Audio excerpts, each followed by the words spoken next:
حضرت مالک بن دینار رضی اللہ تعالیٰ عنہ آپ فرماتے ہیں کہ میں نے حج ادا کی اور حج ادا کرنے کے بعد میں نے اللہ کے حضور دعا کی میرے مالک میری حج قبول بھی ہوئی ہے کہ نہیں، مجھے رہنمائی فرما دیں۔ آپ فرماتے ہیں کہ مجھے پہلی رات ہی خواب آیا کہ میں کھڑا ہوں جس میدان میں ہم نے حج ادا کی، عرفات کے میدان میں، اور اونچی آواز میں اعلان ہو رہا ہے کہ تمام حاجی جنہوں نے حج ادا کی ہے، اللہ رب العزت کا فرمان ہے تمام کی حج قبول کر لو سوائے ہارون بلخی کے۔ اب فرماتے ہیں کہ میں اٹھ کے بیٹھ گیا اور میں نے لوگوں سے پوچھنا شروع کیا یہ ہارون بلخی کون ہیں؟ فرمایا جی وہ بلخ کے خیموں میں جائیں۔ اب فرماتے ہیں میں بلخ کے خیموں میں گیا، پوچھا جی ہارون بلخی کون ہے؟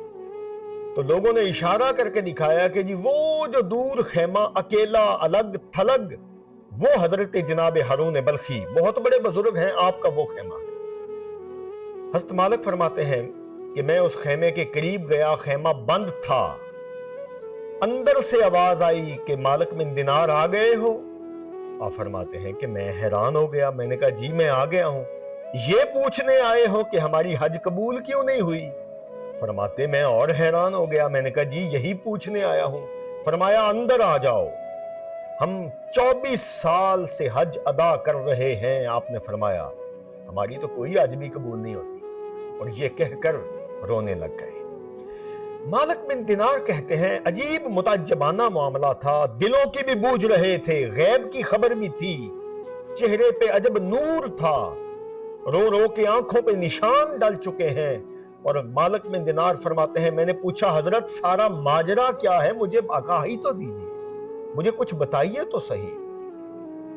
فرماتے ہیں کہ باپ میرا فوت ہو چکا تھا اور بہت امیر زادہ تھا، ماں کی کفالت میں تھا، ماں لاڈ کرتی تھی، میرے گرد طواف کرتی تھی، میرے گرد محبت اور بلائیں لیتی تھی میری محبت سے، اور میں بالکل ماں کا کوئی کہنا ماننے کو تیار نہ تھا۔ ایک امیرت تھی، دولت تھی، اس کا نشہ تھا اپنا ایک۔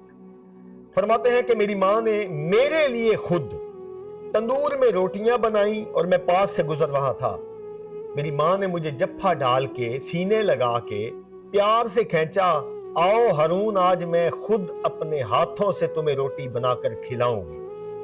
فرماتے ہیں میں نے ماں کو پیچھے جو جھٹکا تو ماں میری گری جا کے سیدھی تندور کے اندر، اور میں دوڑا تندور میں سے نکالتے نکالتے میری والدہ کا چہرہ جھلس گیا تھا، کپڑے جھلس گئے تھے، اور یہ کیفیت آ گئی والدہ صاحبہ کی کہ وہ زندہ نہ رہ سکیں، اور موت جاتے جاتے مجھے کہہ گئی ہارون میں تجھ پہ ناراض تیری ماں جا رہی۔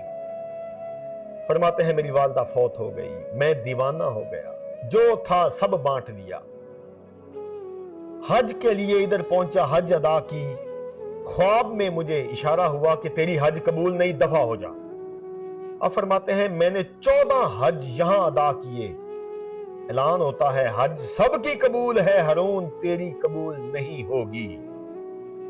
فرماتے ہیں اب بیٹھا ہوں آس پہ، 14 حج پڑھنے کے بعد مجھے کسی نے کہا مدینے جاؤ، پہلے حضور کو مناؤ، وہ خدا کو منائیں گے۔ مدینے گیا، آپ کی بارگاہ میں عرض کی، حضور خواب میں آئے، آپ نے فرمایا ہارون ہمارا تجھ سے وعدہ ہو گیا، اللہ جب حشر لگائے گا میں کھڑا ہوں گا ساتھ، تیری ماں کھڑی ہوگی، تجھے بھی لایا جائے گا، تو میں تیرا سفارشی بن کے تیری ماں کو سفارش کروں گا۔ ہاں میرے اللہ نے مجھے یہ حکم دیا ہے محبوب اگر اس کی ماں نے اس کو معاف فرمایا تو ہم اس کو معاف فرما دیں۔ تو فرماتے ہیں اب تو آس پہ بیٹھے ہیں، جب بھی میں حج ادا کرتا ہوں تو مجھے کسی نہ کسی طریقے سے پیغام آ جاتا ہے تیری حج قبول نہیں ہے۔ میں آپ سب کو یہ منت کروں گا، درخواست کروں گا، او ماں پیو دے چہرے نو ویکھے ہی آج ہے، ماں باپ کے چہرے کو دیکھو، خوشی سے ایک نظر، میرے نبی کا فرمان ہے، حدیث صحیح ہے، اپنی ماں کے چہرے کو مسکرا کے جس نے دیکھا اس کی مقبول حج ادا ہو گئی۔ آج اگر ماں باپ زندہ ہیں میں آپ کو درخواست کروں گا ان کی قدر ان کی زندگی میں کرو، میرے رب کا فرمان ہے جس کا ماں باپ اس سے راضی ہے اس کا اللہ بھی اس پہ راضی ہے۔ اللہ کرے ہمارے ماں باپ ہم سے راضی ہوں، ہمیں ان کی خدمت کی میرا مالک توفیق بخشے اجمعین یا حیو یا قیوم۔